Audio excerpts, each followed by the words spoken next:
A seemingly routine flight from London on the way to New York would forever change many lives as it passed over a small town in Scotland.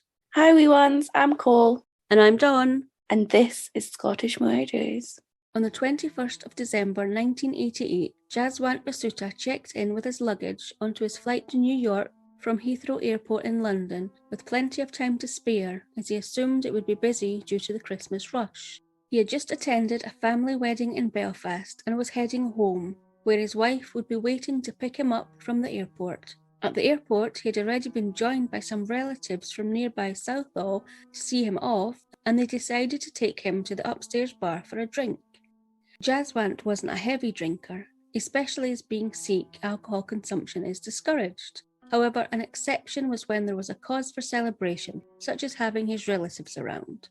So when Jaswant did drink, he liked a Carlsberg special brew, so he had one, then another, and another, not realising his departure time was rapidly approaching. But he eventually insisted that he must be off for his flight, only then noticing on the departure screens that the gate for his flight was closing. He quickly made it through security, passport control, and finally made it to the gate, where he found it empty of fellow passengers. He saw some ground crew and a duty manager who he pleaded with to let him on board. However, they refused.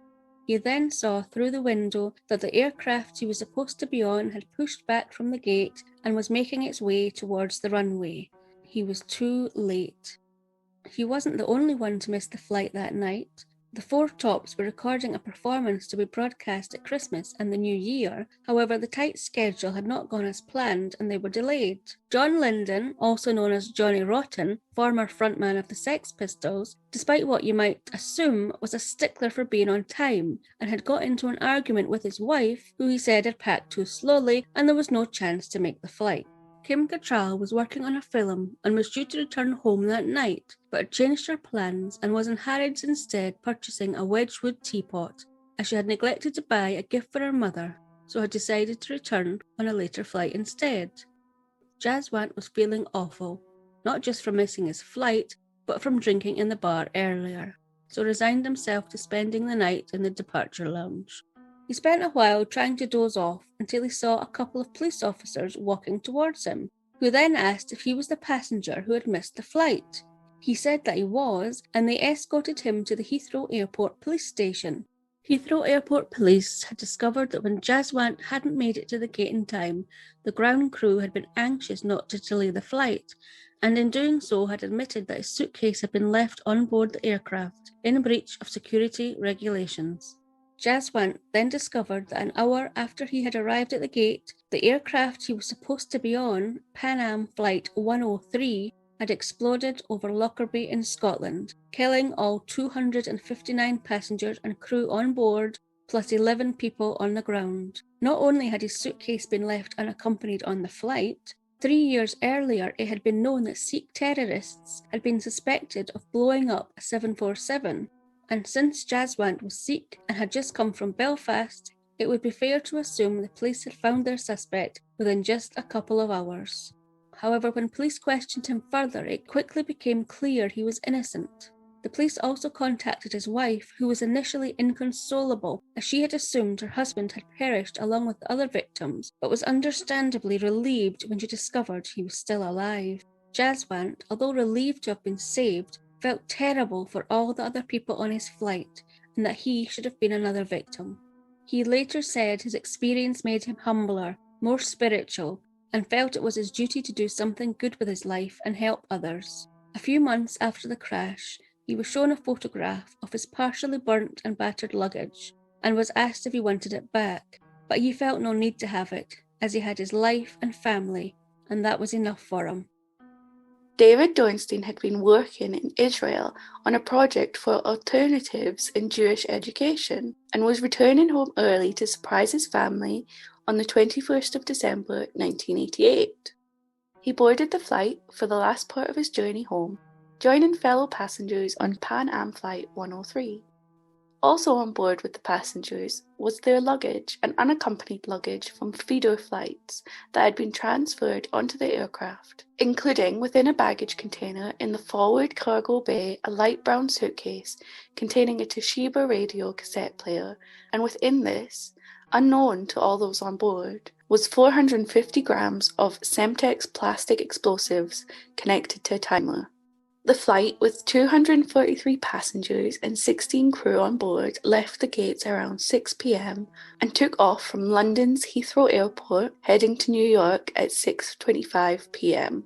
David, along with his fellow passengers and crew, were flying at 31,000 feet over Scotland when around 7 p.m. air traffic control tried to make a routine contact with Pan Am Flight 103.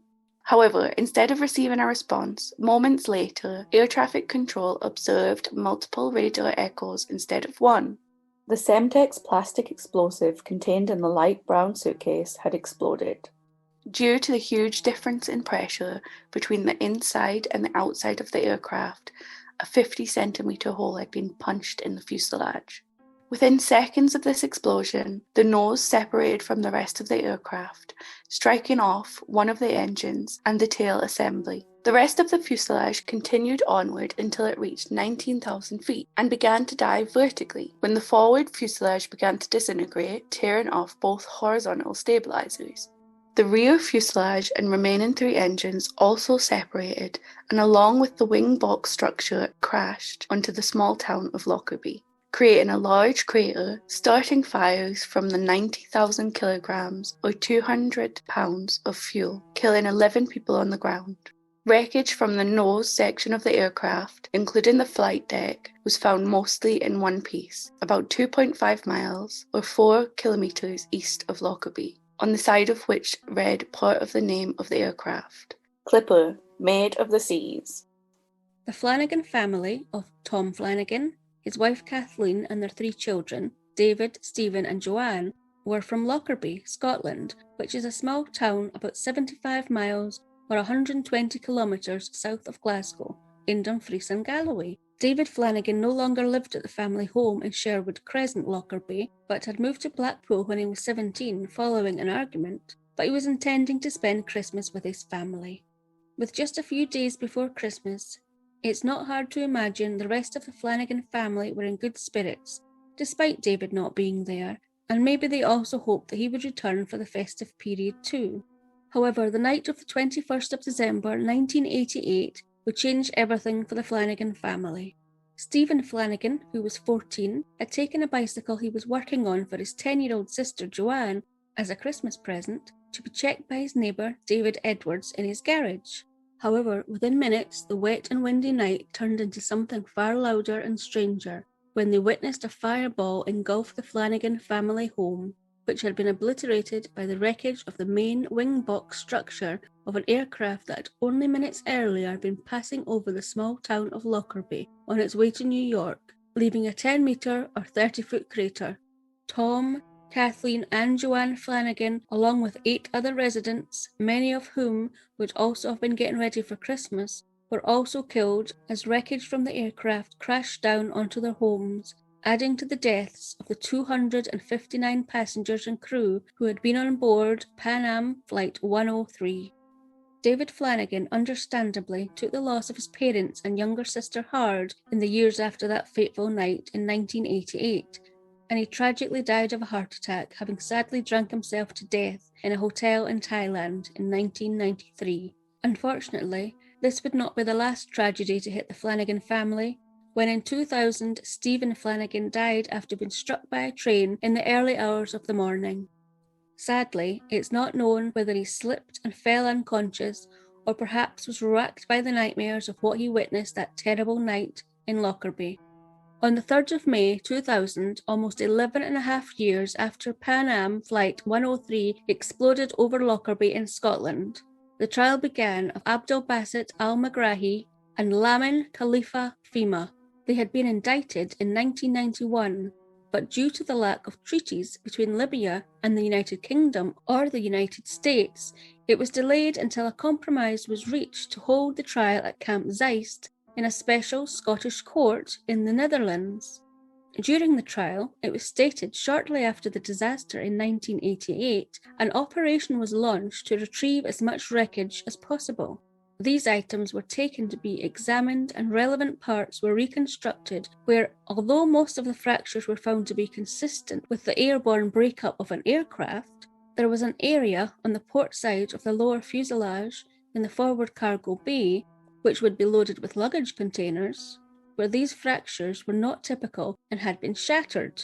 Around this area were signs of pitting and carbon deposits, along with some panels that had been bent and torn outwards in a starburst pattern. Also recovered were pieces of a luggage container, which included pitting and carbon deposits, which were further analysed and showed traces of chemicals consistent with those used in the manufacture of Semtex plastic explosives, strongly indicating an explosion of a device within the baggage contained on board the aircraft. Further evidence collected, including 56 fragments of a light brown suitcase, which showed signs of explosive damage, including a small piece of circuit board and what seemed to be shattered pieces of a Toshiba radio cassette player, indicating that this had contained the explosive. It was known at the time in 1988 that West German police had recovered the same model of Toshiba radio cassette player, which had been modified to contain an explosive device. But the same piece of circuit board was not part of the same model of radio cassette player. A light brown suitcase was also determined to have contained other items, including branded clothing, pieces of which had been recovered, including a label with "Made in Malta" written on it. In August 1989, police officers went to Malta to track down the origin of the clothing that had been contained in the light brown suitcase, and visited Mary's house, a shop which sold the same clothing brands, and spoke to the owner, Tony Gauci, who remembered a sale he had made 2 weeks before Christmas in 1988 to a Libyan man, which included many of the items the pieces of clothing had been determined to have come from. He recalled this sale in particular, as he noted that the person didn't seem that interested in the items he was purchasing, and stated during the trial that the man he had sold the clothes to was Al Megrahi. The small piece of circuit board was not tracked down until June 1990, when police officers were shown details of a timing device known as an MST-13 timer, where part of its circuit board was identical to the fragment that had been found. Edwin Bollier worked for a firm that made circuit boards used in these MST-13 timers, and during the trial he stated that his principal customer was the Libyan government, in particular Libyan military security, and had made frequent trips to Libya. He also stated that in December 1988, he had been asked to supply some MST-13 timer components to the Libyan army, although he made other statements about his activities which conflicted with each other, so was deemed to be an unreliable witness. The trial also stated that the light brown suitcase had been packed with the clothes bought from Mary's house and the Toshiba radio cassette player, which contained the Semtex explosive device and MST-13 timer. It then had been carried on a flight from Malta to Frankfurt in Germany, then on to another flight to London Heathrow Airport, where it was finally transferred onto a flight for New York, Pan Am Flight 103. On the 31st of January 2001, Abdel Basit al-Megrahi was found guilty mostly due to the evidence of Tony Gauci, the owner of the Mary's House clothes shop in Malta, identifying him as the man he had sold the clothes to, the pieces of which were later found with a fragment of the light brown suitcase. However, Lamin Khalifa Fima was found not guilty, as he had been in Sweden on the day of the bombing, so could not have been involved. An appeal was lodged in 2002, however this was denied as being without merit. Al-Megrahi continued to maintain his innocence throughout the trial and his time in prison, and he said most of the evidence against him was circumstantial.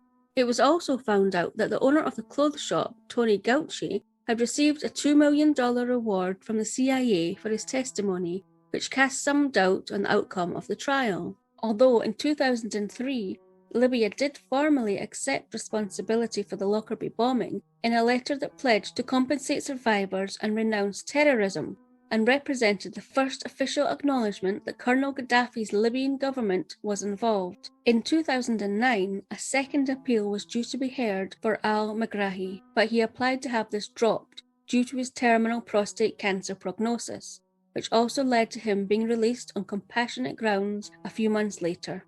Abdelbaset al-Megrahi died in Tripoli, Libya in 2012. In 1988, Ken Dawnstein was in his parents' kitchen in New York when he heard about the Lockerbie bombing, but he did not know at that moment that his older brother, David Dawnstein, had been on the plane, having changed his plans to return early to surprise his family. In the years after his brother's death, Ken wrote a memoir about his brother called The Boy That Fell Out of the Sky, which was published in 2006. This would have been Ken's way of honouring his brother. That is, until 2009, when he heard about the only man convicted of the attack, Abdelbaset al-Megrahi, had been released early on compassionate grounds due to a terminal cancer prognosis, and decided to find out more of what had happened to his brother and the other victims of the Lockerbie bombing. He examined documents from the trial and even travelled to Libya to interview many of those suspected but not charged.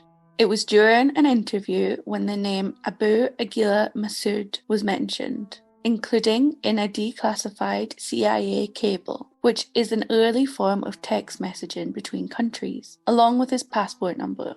However, it wasn't clear if this person existed or if it was a pseudonym.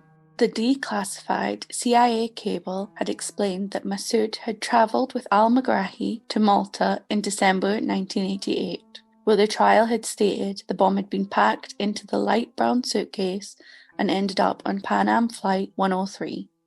Ken went on further trips to Libya in 2011 after the fall of Colonel Gaddafi with a list of people he suspected of being involved, but found many of them had died or weren't accessible. However, the wife of one of the suspects mentioned Edwin Bollier from Switzerland, who had confessed to making components for bombs for the Libyans to be used in Europe, although he later recanted this. Ken travelled to Switzerland and tracked down Bollier, who admitted not only that he knew al-Megrahi, but may have met Massoud. Ken started to examine the files related to Bollier and found details of an East Berlin club bombing in 1986, where investigators mentioned a bomb technician called Massoud who had built the device and mentioned the same passport number from the declassified CIA cable. Ken travelled to East Berlin and tracked down a Libyan operative called Masba Etter who mentioned they knew Massoud. Later, in 2015, show trials were held of former Gaddafi regime members who were paraded in front of the cameras. Behind one of the people photographed was a person that Eto confirmed was Massoud, who Ken decided to go to Libya and track down as part of a TV documentary, My Brother's Bomber. Although this was unsuccessful, he then handed over his investigation to the FBI. It would not be until 2020, thanks largely to the investigation work carried out by Ken Dawnstein, that on the 32nd anniversary of the Lockerbie bombing, charges would finally be filed against Abu Aguila Massoud, with his trial yet to be held.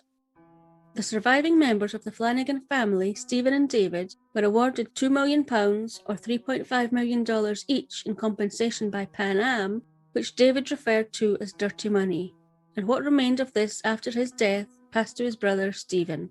When Stephen also died, his son Luke inherited the money, later receiving another £6 million or $10 million from the Libyan government as the only direct descendant of the Flanigan family, which was placed into a trust fund.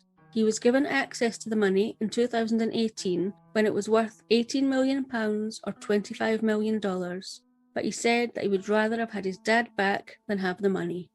In 1992, Pan Am were found guilty of willful negligence as they had failed to implement security procedures that required unaccompanied luggage to be searched by hand, which may have detected the bomb within the light brown suitcase, and when someone fails to make the departure gate like Jaswant Basuta, their baggage must be removed. It is sad to see how easily what happened could have been prevented had these procedures been properly followed. However, since Pan Am were bankrupt by then, their insurers paid out £2 million or $3.5 million for each victim in compensation, What happened to all those people on board Pan Am Flight 103 and those on the ground that night on the 21st of December 1988 will never be forgotten by those in Lockerbie, and is marked with a memorial in Dreyfusdale Cemetery to all those who died, and a stained glass window in Lockerbie Town Hall representing the countries where the victims of Pan Am Flight 103 came from. And that's the end. If you've enjoyed this episode and know just the person who'd also like it, please share it with them. Don't keep it to yourself. Please also get in touch on social media if you have any questions, comments, or suggestions, and we'll get back to you as soon as we can. All social media and contact details are on our website, scottishmurders.com, as well as all the source material and photos related to this episode. So that's it for this week. Come back next time for another episode of Scottish Murders. Join us there. Bye. Scottish Murders is a production of Clurin Ton.